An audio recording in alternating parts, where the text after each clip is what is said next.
Welcome back, guys, to another Leadership Talk sessions. Today, I have the privilege to have Her Excellency Tita, who is former ambassador of Finland to Portugal.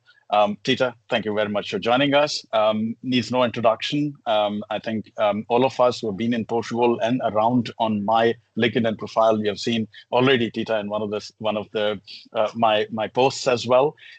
Today we are going to talk with Tita about leadership and the future leadership readiness as well. So I'll start, Tita. First of all, thank you very much for joining us here today. I will start with your leadership journey and your perspective. So looking back at your leadership journey, which experience most fundamentally changed how you are leading today? Well, I suppose that there are many types of leaderships in a sense that you can either lead people, you can lead teams, you can lead topics, or, you can lead units or bigger entities. It's just, sort of like a matter of perspective. And of course, I would say that most of us start with sort of like thematic leadership when we sort of start our journey of leadership. And then this might be particularly true in a world of diplomacy. And then you sort of like build your sort of like specialized know-how and start maybe leading teams, and then wider audiences and wider units and so on and so forth. So I would say that that is basically a very typical journey that also happened to me. Fantastic, fantastic. And I mean, going back to your leadership journey is quite exciting.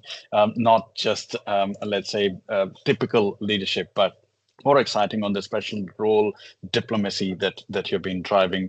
And obviously, these kind of roles specifically bring a lot of challenges, complexity as well. So I will come down to this particular topic when facing ambiguity, even lack of information. So much is happening in the international landscape.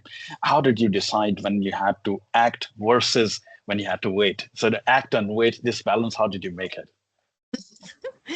Yeah. I suppose that that is, of course, like always a good question. I would say that, like in these times nowadays, it is very much sort of like everyday decisions, which are the issues that sort of like merit a quick reaction, and which are the ones that sort of like can wait until tomorrow or even further.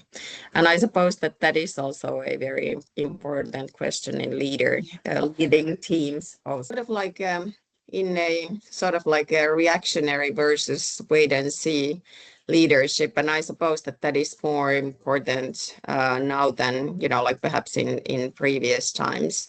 And that, of course, applies especially to thematic leadership. And currently, I am working as an ambassador for bio and circular economy, also in charge of food exports. And all this, what is happening now, for instance, with tariffs and customs duties and so on and so forth, of course, have a direct impact on on the possibilities of on decisions of exporting and importing and developing your businesses further, etc., etc. So I would say that especially for Europe, this is super important, but of course globally also. And I would say that this wait and see line of action right now is something that also bears fruit. Absolutely, absolutely. And we look at this dynamic situation globally, especially now in Europe as well. Dita, which leadership behavior you believe becomes most critical during such periods of change or rapid change, let's put it this way? Mm. Yeah, well, I guess that it's sort of like a leadership that weighs different options, and where it's sort of like the know-how of entire teams and even ministries and beyond is like very carefully utilized, because we all know something, and like then compiling this information into like melted pieces of information that we can actually like supply our hierarchies with is of course super important in these times. And I suppose that like now that you would sort of like have, I mean, like, I don't want to say that there isn't room for diplomacy always, but perhaps right now there is like really a lot of room for diplomacy. I think it is actually quite exciting times, like to be working for a foreign service. And I can see that in my younger colleagues that, like they are sort of like really putting on effort on, like compiling pieces of information for our, like decision makers, so that they can sort of like be guided towards, like right decisions. Fantastic. That's very interesting. And then we are talking here about the people and the trust.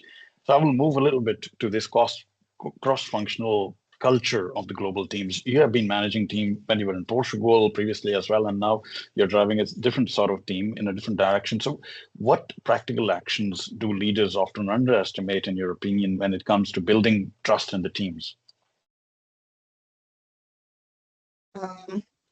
Well, I suppose that in a, like,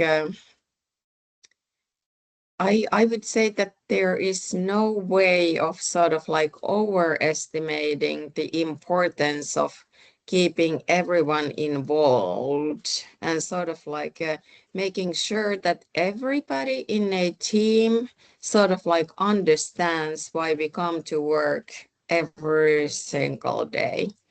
And that sometimes is, like I would say an overlooked function in a leadership, that sometimes we take at face value that, like all the colleagues that we work with understand perfectly why we come to work every day.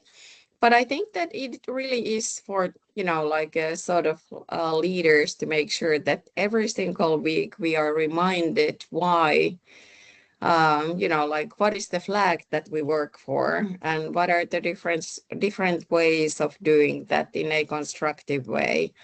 So I would say that, like that is something that especially in a multicultural uh, team is sort of like very important, but not only in multicultural team.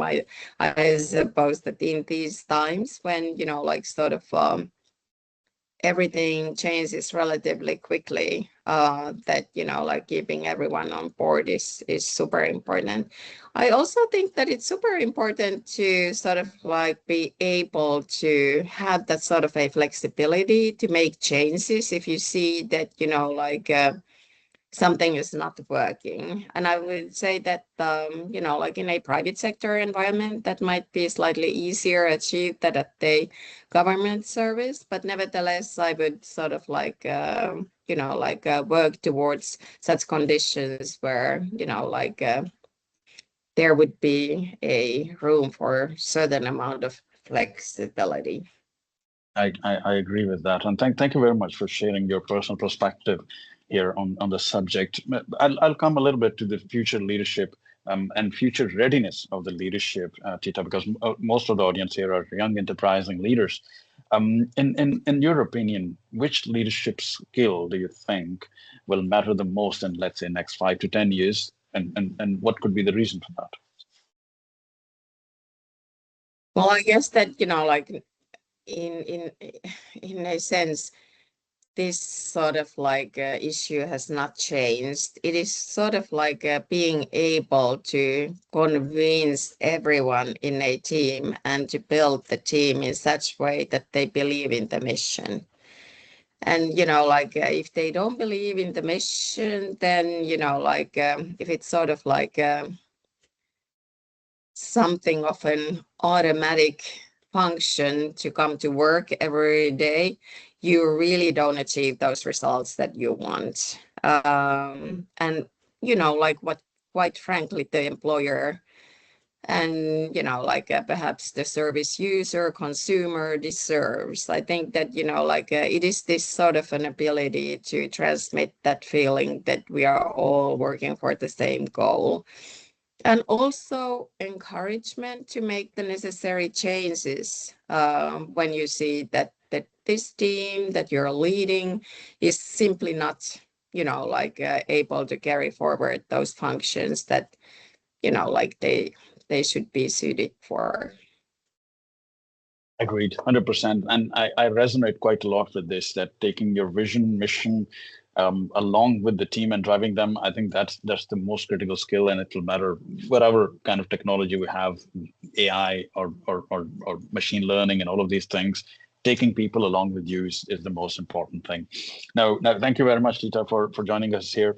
I would close our session with one last very important question. What advice you will give to these emerging leaders who are listening to you and watching you, who want to stay relevant in the fast-paced changing world?